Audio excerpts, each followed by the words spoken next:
Xin chào mọi người, đây là Quanh News số phát sóng thứ 14. Hãy cùng mình cập nhật qua những thông tin hot của Autodesk đang diễn ra, cũng như là các chính sách được cập nhật và các bài viết không thể bỏ lỡ về công nghệ trong video tuần này nha.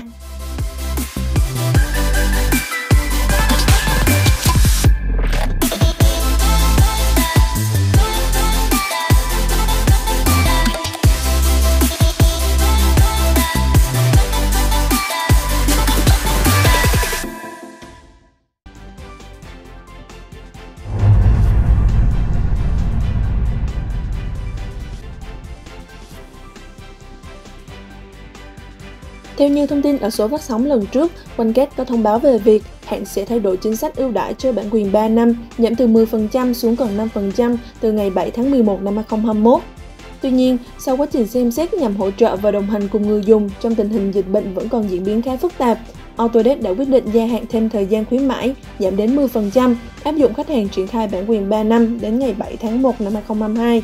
Nếu mọi người đang phân vân về các gói triển khai cho công ty, hãy liên hệ với OneGate Việt Nam để chúng tôi có thể hỗ trợ và tư vấn đến bạn phương án tối ưu nhất nhé.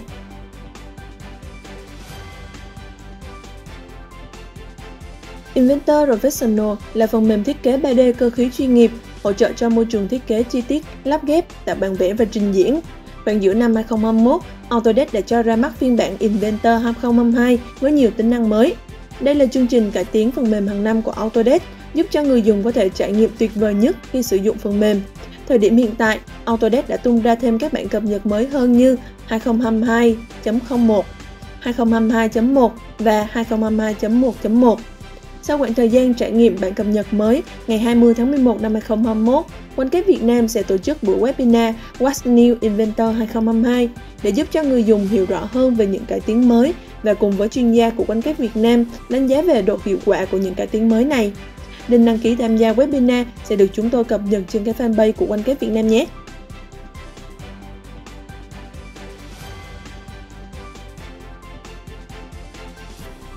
"40 Under 40 Champion of Construction" là một chương trình giải thưởng hàng năm và toàn cầu được Autodesk tổ chức nhằm công nhận những người thành công trong lĩnh vực kiến trúc, kỹ thuật và xây dựng đang tạo ra một ảnh hưởng lớn.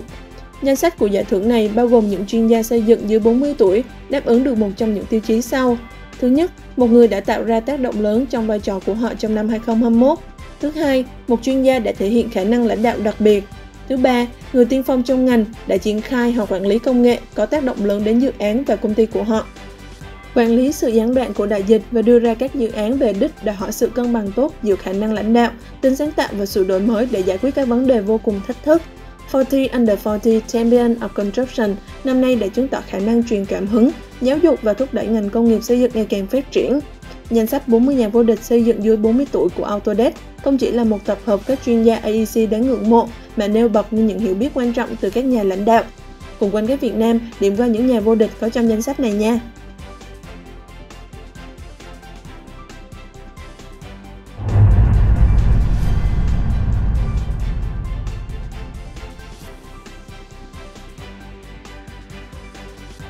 Phương pháp gia công EDM, hay còn được biết đến với tên gọi gia công tia lửa điện, là phương pháp gia công được sử dụng khá phổ biến trong quá trình sản xuất nhiều loại chi tiết khác nhau, đặc biệt là trong việc gia công khuôn mẫu.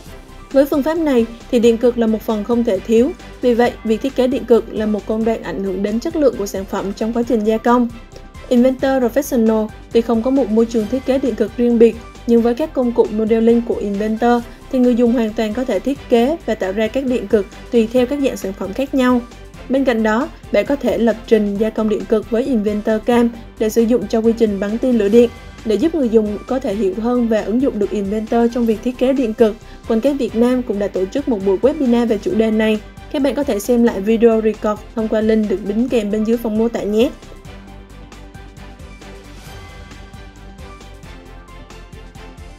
Forge là nền tảng phát triển ứng dụng dựa trên cloud của Autodesk. Nói một cách dễ hiểu hơn, đây là dịch vụ API trên nền web, cho phép người dùng có thể phát triển, cải tiến và tạo ra các ứng dụng trên nền tảng cloud. Với API, người dùng có thể khai thác và tận dụng nhiều hơn các dữ liệu thiết kế kỹ thuật của mình. Bạn có thể tối ưu hóa hoặc làm mới quy trình làm việc hiện tại. Cho dù nhu cầu của bạn là xây dựng một giải pháp để kết nối các quy trình trong thiết kế, hay tạo ra một môi trường chung để xem và kiểm tra tình trạng, thuộc tính của sản phẩm, Autodesk Forge hoàn toàn có thể giúp bạn thực hiện điều đó và nhiều hơn thế nữa.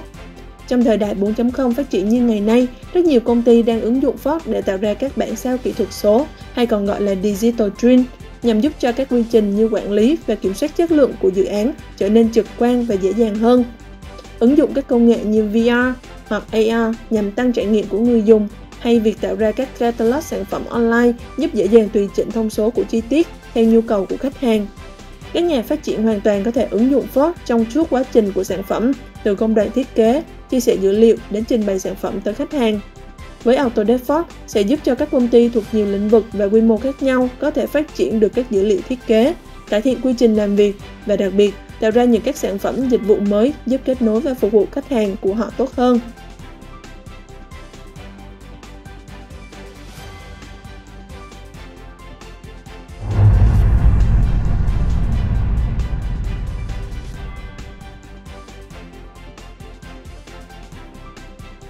Automatic Mechanical được biết đến là một nhà thầu cơ khí có trụ sở tại khu vực Chicago. Trong hơn 70 năm qua, Automatic Mechanical hoạt động trong việc thiết kế, lắp đặt và dịch vụ chất lượng cho hệ thống HVAC cho thị trường xây dựng thương mại, công nghiệp và dân cư trên toàn thành phố Chicago.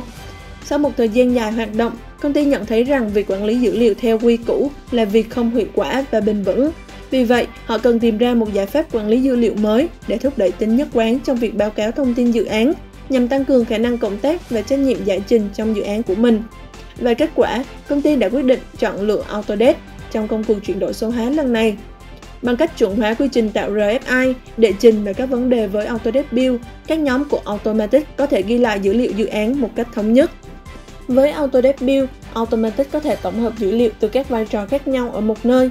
Bằng cách nắm bắt thông tin dự án từ giai đoạn đấu thầu, Automatic có thể di chuyển thông tin một cách liền mạch sau khi dự án được trao và khởi động. Đồng thời, khi tạo một dự án mới, Automatic có thể sao chép các bản mẫu ở dự án cũ một cách dễ dàng. Công ty chia sẻ một ví dụ về cách Autodesk Build đã tiết kiệm được $75.000 cho họ. Công ty đã ký hợp đồng cung cấp 38 quạt hút gió trên mái nhà cho một dự án quy mô lớn khi lớp cách nhiệt trên lề đường bắt đầu rơi ra ngoài. Sau khi liên hệ với nhà cung cấp để báo cáo vấn đề, nhà cung cấp cho biết Automatic có lỗi khi để lề đường bị ướt và phải mất $75.000 để bồi thường thiệt hại. Nhưng bằng cách theo dõi bản tiến độ trong Autodesk Build, Automatic ghi lại rằng trời mưa vào ngày đơn hàng được giao và nhóm đã chụp ảnh các mặt hàng được giao trên một chiếc xe tải thùng hở.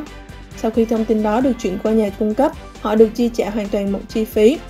Điều này giúp loại bỏ mọi cơn đau đầu và các vấn đề được giải quyết rõ ràng hơn.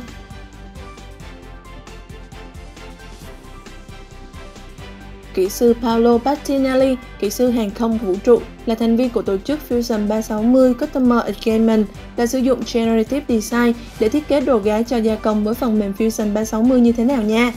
Các công ty gia công cơ khí, họ luôn tìm cách tốt nhất để giữ chặt chi tiết khi gia công, có thể là một trong những quá trình khó khăn nhất.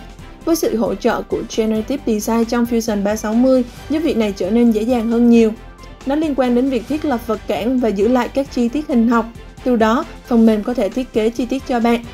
Người dùng có thể chọn phương pháp gia công là in 3D khi thực hiện Generative Design. Đối với trường hợp này, hỗ trợ cho việc thiết kế và sản xuất đồ gá trở nên nhanh hơn nhiều so với các kỹ thuật truyền thống. Đối với Paolo, ra một thiết kế đồ gá để giữ các chi tiết khi gia công và thiết lập các điều kiện biên bao gồm các vật cản, các khu vực mà bạn không muốn thêm vật liệu ở đó. Để có thể bắt bu lông giúp cố định các chi tiết, định vị chính xác trên máy, chỉ cần siết chặt các đai ốc. Đối với việc bảo quản các kích thước hình học, các vị trí sẽ được tạo vật liệu, Paolo sẽ đặt chúng xung quanh các lỗ, giúp hỗ trợ chi tiết gá khi vật được gá lên để gia công. Điều này đảm bảo các lỗ được tạo ra đủ vật liệu xung quanh giúp cho quá trình làm việc hiệu quả hơn, cũng như giảm thiểu rủi ro. Sau đó, Paolo sẽ áp thêm các tải trọng cần thiết mà đồ gá sẽ cần chịu được trong quá trình gia công thực tế. Một lợi ích khác của việc sử dụng các đồ gá được thiết kế bởi Generative Design đó là bạn có thể thực hiện được hầu hết các thao tác gia công chỉ với một lần gá đặt. Hoặc Paolo là sử dụng 3D Adaptive Clearing để phá thô hầu hết các vật liệu. CAD/CAM được tích hợp vào Fusion 360 làm cho toàn bộ quy trình thiết kế, sản xuất nhanh chóng và liền mạch. Và Paolo dễ dàng chuyển đổi qua lại giữa các không gian làm việc Generative Design và Manufacturing ở mỗi giai đoạn.